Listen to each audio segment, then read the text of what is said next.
There's a certain kind of person you meet, and something in you just settles. You can't explain it at first.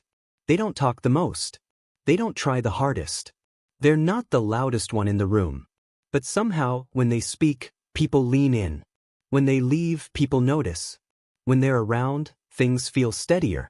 And somewhere inside you, quietly, you think, I want to be like that. Not louder. Not more impressive. Just respected. Deeply. Effortlessly.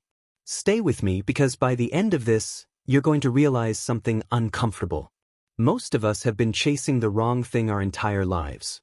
We've been trying to be liked. When the truth is, being liked and being respected are two completely different games. And only one of them actually changes your life. Let me tell you about someone. Let's call her Maya. Maya was the friend everyone came to when things fell apart. Breakups. Job losses. Family chaos. She listened. She stayed calm. She never made it about her. But here's the thing nobody talked about. Maya was drowning too. She had her own pain. Her own sleepless nights. Her own moments of falling apart in the shower where no one could hear her. She just never showed it. For years, Maya thought this made her strong. She thought being the person who never needed anything made her valuable. Needed. But one night, after helping a friend through a crisis for the third time that month, she sat alone in her apartment and felt something crack open.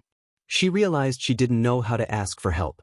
She didn't know how to say, I'm not okay, without feeling like a burden. And in that moment, she wasn't sure if people respected her, or if they just needed her. Pause for a second.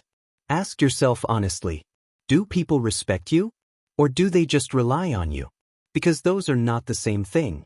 And confusing them will quietly destroy you. Here's what psychology actually tells us about real, deep respect. The kind that doesn't fade when the room goes quiet. Respect isn't built through being agreeable. It's built through being real.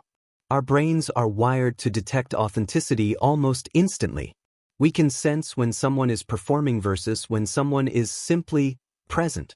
And presence, real presence, is rare. So when we find it, we're drawn to it like gravity. That's why the quiet person who says one honest thing in a meeting often earns more respect than the person who talked for 20 minutes trying to sound impressive. It's not about volume. It's about truth. Let's talk about the 6 traits. But not as a checklist. As a mirror. The first trait is emotional honesty. Not oversharing. Not dramatics. Just the quiet courage to say, this is hard for me, without apologizing for taking up space. The second is boundaries without guilt. People respect those who can say no and still stay kind. Because it shows self-respect isn't selfish. It's structural. It's the foundation everything else is built on. The third is consistency. Not perfection. Consistency. The version of you on your best day and your worst day aren't wildly different people.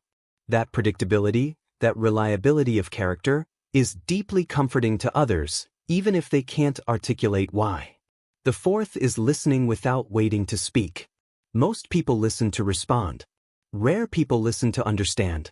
And when someone truly listens to you, without judgment, without an agenda, you remember them forever.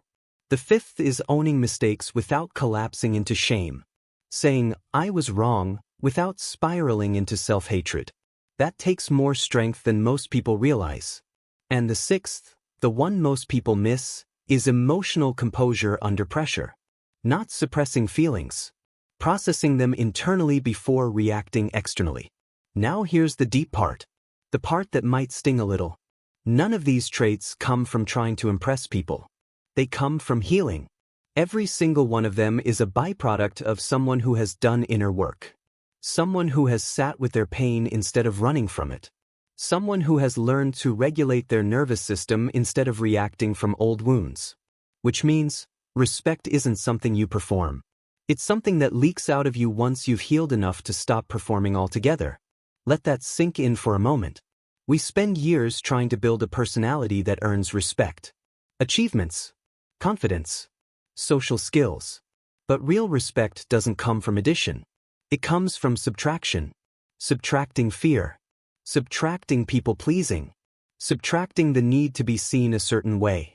Think about the people you respect most in your life. I'm willing to bet they're not the ones who talk the most about their success. They're the ones who feel solid, grounded, unshaken. Your grandfather who never raised his voice but somehow commanded every room. Your friend who went through hell and came out gentler, not bitter.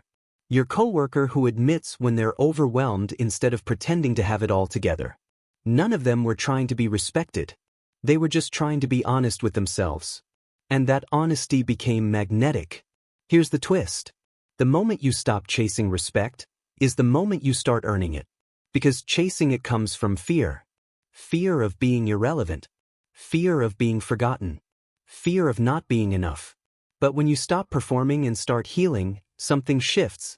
You stop needing everyone to see your strength because you finally believe it yourself. Remember Maya? Months after that breaking point, she did something different. She told a friend the truth.